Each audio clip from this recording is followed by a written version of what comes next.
Hey everyone. So I figured I'd talk about this particular topic considering, well, it's sort of a hot button issue that everyone's kind of ranting and raving about. But I wanted to talk about this because I'm starting to notice a pattern here. See, for the past few months, there's been new shows or new things that have been announced that people have been getting rather annoyed by. And I figured I'd take a look into a lot of these particular controversies and whatnot. So recently, Crunchyroll announced a new cartoon called High Spice Guardian, which is a upcoming show supposed to come out in 2019. And a lot of people are really pissed off because of the fact that looking at a lot of the things that show basically already has, I started to notice a bit of a pattern. I want to kind of gradually talk about this briefly for a little bit. So the thing is, within the past few months, it's starting with Thundercats Roar. A lot of people were basically getting pissed off at creators and whatnot because of the fact that it feels as if when you're looking at a lot of these shows in the way that they're like, I don't know. I'll take a look at these case by case. Thundercats Roar came out at a time where people are already scorned and pissed at Cartoon Network for the decisions that they're making. They're basically taking a show like Teen Titans Go, which is basically a comedy version of Teen Titans, and they basically overplay that. Not to mention, every other cartoon these days is trying to be this Dexter's Lab or Johnny Bravo, where it has like an Angler style or the UPA and cartoon style with very stiff or very bland designs with just just simple circular shapes and as a character designs and whatnot, and people were already kind of annoyed by that. And not to mention, you got shows like the 2011 Thundercats that got canceled midway in 2011, Symbionic Titan. There was a lot of cartoons that were action based that got canceled midway, like Justice League, Young Justice. There was a ton of them, and they were usually canceled for bullshit reasons.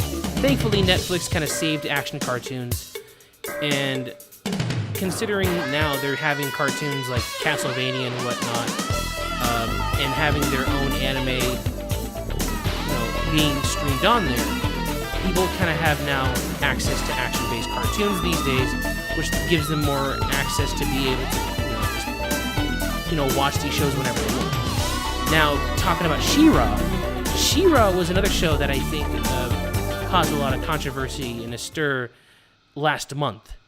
And from what I understand, the reason why it caused a lot of controversy was that people felt like some of the characters and the way that they were designed felt a little bit different from the original.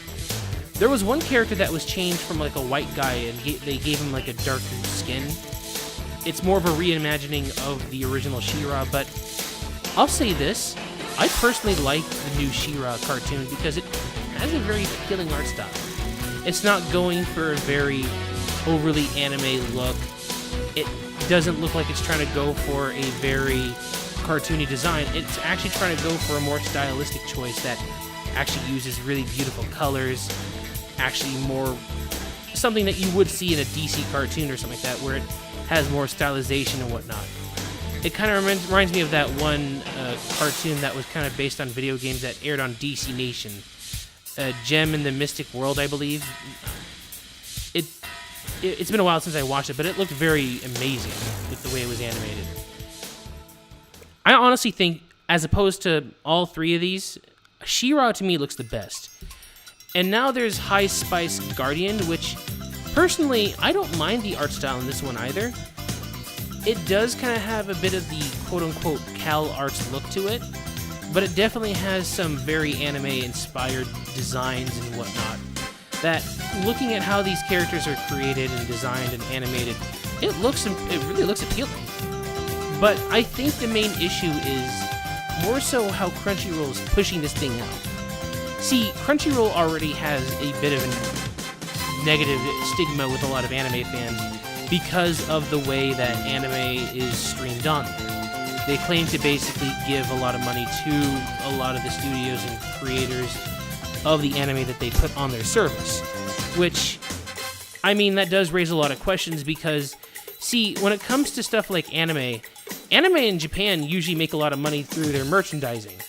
They make a lot of money from what I understand, but I don't know much about if they make any money through how many people watch the show on TV or whatnot. But it's interesting to know that, Crunchyroll claims to basically a service that wants to pay they pay the money to these Japanese studios, but a lot of their websites feels very outdated, according to like a couple people, and there's a lot of flaws and issues going on with the website.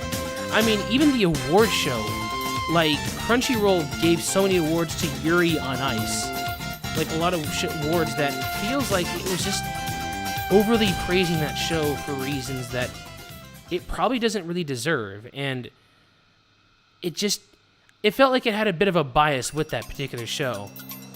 So when you look at something like High Spice Guardian, and the way the trailer played out too, see, I personally don't mind the show thus far. It looks cute, but the main issue I personally have is the way the trailer played it out.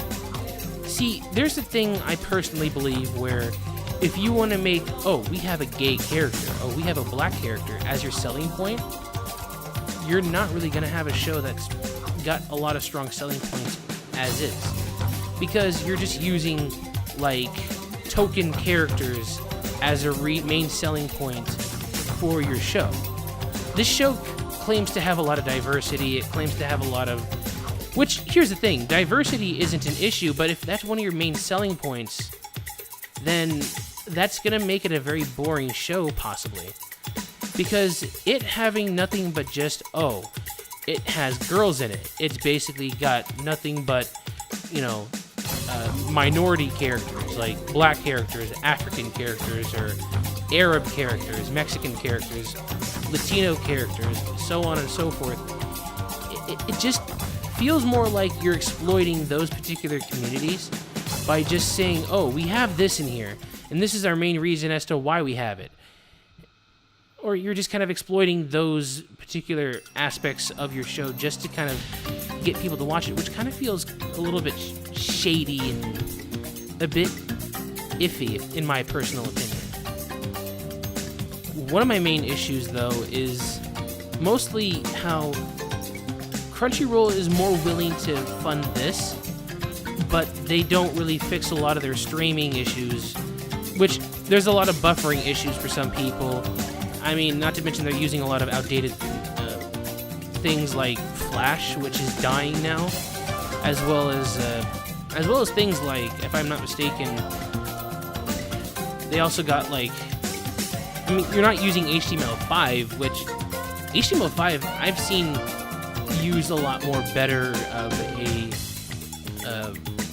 a video player, and not to mention if you're using something like Flash, that kind of makes Crunchyroll a little bit harder to use, considering a lot of people can't watch it on their mobile phones or their tablets, which tablets and smartphones don't really use Flash at all. That's why HTML5 is more or less become the definitive video streaming program or something. I don't know what the proper word to use. But as opposed to just the whole thing with High Spice Guardian, thus far there's nothing really much to talk about. I mean, and that's, I think, an issue. See, what I've seen from the behind-the-scenes footage, the art looks nice, the character designs look great and all, but the fact that the trailer looks very, again, bad, because, see, looking at a lot of the people in that trailer, and this isn't me trying to profile people, but there's a specific kind of people, there's specific kinds of people that have a bit of a bad stigma because of the fact that they're associated with the kind that kind of talk about social justice in a specific way on social media. And I'm talking about the kind of women with the thick rimmed glasses, the tie-dye in their hair. And that's where a lot of people are getting this weird SJW show. Oh, it's just nothing but a show but made by SJWs. Not to mention, one of the creators actually has tweets where she's openly stated that she's hated men. And again, if you have someone like that on your show, it does kind of give a bit of a, I don't know, it makes me kind of worry about the quality of the show. Because again, this happened with Ghostbusters, where people were already pissed off that Ghostbusters itself was a show that, it was a movie that just felt like it was a cash grab, and it was trying to use the fact that it had women as the main cast as its main selling point. And it's like, the way that a lot of the people responded to that backlash felt as if, oh, how dare you say that about us? Not to mention, a lot of the people were basically, doing the same thing with Thundercats, where they had a bit of a pushback saying, oh, I can't believe a lot of these people are yelling at these artists that work so hard on the show. Yeah, but that's because a lot of people really didn't ask for something like this. I mean, to be fair, yeah, you got entitled fans, but when something like as well loved as the 2011 Thundercats gets canceled midway, as it's trying to basically flesh out its story, it feels as if, I don't know, I can understand why a lot of people are very frustrated about this, because it feels as if sometimes when a lot of these people complain, you get one side that's like, oh, look at these typical nerds, look at these typical anime fans and weebs, they're the problem with the community today because they hate diversity, which no, that's not the case. They hate the fact that, we got a show that's just talking about diversity when there's an even bigger issue like, a streaming service that's kind of flawed. There's also a network, like Cartoon Network, that's not got a lot of variety behind its programming and such. And I think, honestly, that's like the biggest issue. Why have this thing where you could basically say, oh, we're going to make this for this channel or this show, but it just turns out to be this very, uninspired or very bland cartoon or show or series or anime or whatever that not a lot of people are talking about. The only thing I could say that has promise is the She-Ra reboot, because the She-Ra reboot at least looks like it's very stylized. It's got a lot of flair with its designs. The color combinations and whatnot look beautiful, and there's a lot of great color mixture. And I think that's the best thing about a lot of the things that I think She-Ra has going forward, pretty much. Anyway, that's all I gotta say for now. I hope you all have a good one, and I'll probably see you all later on. Bye.